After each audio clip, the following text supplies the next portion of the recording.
کیا آپ کو معلوم ہے کہ سیارہ مریخ یا مارس ہر 2 سال کے بعد یا 25 مہینوں کے بعد سورج کے پیچھے چلا جاتا ہے؟ جی بالکل، زمین والوں کے لیے سیارہ مریخ سورج کی گرد اپنے مدار میں ایسی پوزیشن پر ہوتا ہے جہاں پہ زمین والوں کے لیے اس کا نظارہ کرنا ممکن نہیں ہوتا، اور اس صورت میں تقریباً 2 سے 3 ہفتوں کے لیے مارس سے زمین کا رابطہ منقطع ہو جاتا ہے۔ یعنی مارس کے اوپر موجود جتنے بھی مشنز ہیں، کیوریوسٹی روور یا مارس ریکننسنس آربیٹر ہے یا پرزیورنس روور ہے، سب کے ساتھ زمین سے رابطہ منقطع کر دیا جاتا ہے تاکہ زمین سے بھیجے گئے سگنلز سورج کی شمسی ہوائیں اس میں خلل پیدا کر کے سگنل کو ڈسٹارٹ یا خراب نہ کر دیں۔ تو اس صورت میں اس سال 11 نومبر سے 25 نومبر تک ناسا نے مارس پر بھیجے جانے والے جتنے بھی مشنز تھے ان سے اپنا رابطہ منقطع کر دیا، اور اس دوران ان کو ایک بڑا اچھا ٹاسک دیا گیا، یعنی ان کی چھٹیوں کا کام دیا گیا، اور چھٹیوں کا کام یہ تھا کہ انہوں نے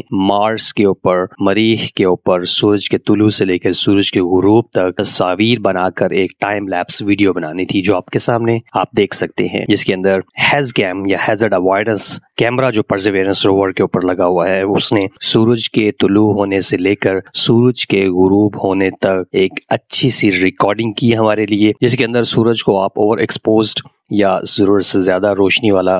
مغرب کے وقت غروب ہوتے وقت دیکھ سکتے ہیں۔